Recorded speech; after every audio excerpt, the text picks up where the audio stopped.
Unfortunately, when Tupac and yourself became reacquainted, he was going to court for that court case involving Ayanna Jackson. Did you ever talk to Tupac about that case?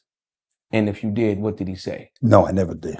I was just getting back to know him. I went to the court one time, and when I came out, his publicist Karen Lee was surrounded by reporters. I was standing in the background, and it was a shame that he could be held accountable for this. And I heard that the judge Fitzgerald was the brother-in-law to Rudy Giuliani, so the fix was in from the get-go. I never knew that. Yeah, he was going to the joint.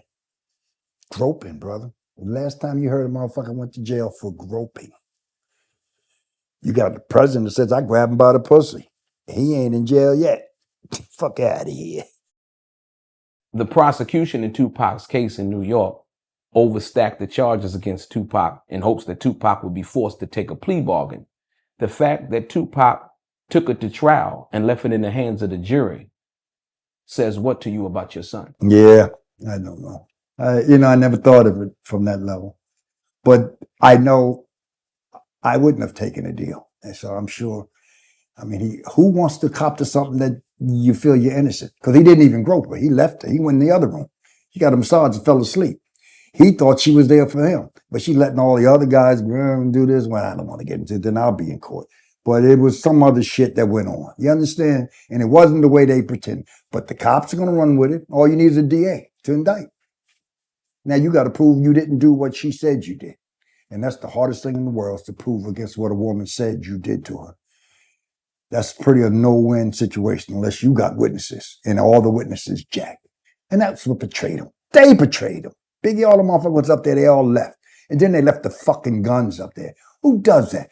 Hey, Pop, police coming, but we're going to leave these guns here, so you take that rap. Get the fuck out of here. He's the only one that goes to jail? What's that tell you?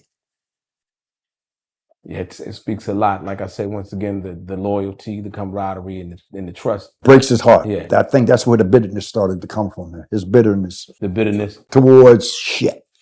And he would express it so maybe the wrong way, but you can understand how it stacks up. Absolutely. Absolutely. The fact that Tupac didn't snitch on Biggie about the guns that were found in his hotel rooms says to you, as Tupac's father, what about Tupac's character? Oh, yeah. Yeah, he wasn't. He never dimed nobody up. Our father's thing was he got mad. He get mad at a motherfucker. But you never heard him name them people that was in that room. Even though some of them were charged, not all of them. You never heard that. He spoke on Haitian Jack in the record, but what the fuck? That's everybody knows that. He just thought that, in fact, you know how you believe in a system that you think it's going to work. So if you didn't do something, you think I won't get punished for it. You understand what I'm saying? Even as a child. Yeah. My mama said, if I didn't do it, I ain't gonna get punished. But how many times you get punished for something that somebody else did, and you still took the weight? Tony did it. I didn't do it. Right. He didn't do that. He wouldn't do that. That wasn't his nature. It wasn't his nature. To his detriment. To his fucking detriment. Sometimes I wish he had her. He was too nice. He was too nice in a vicious, nasty fucking world.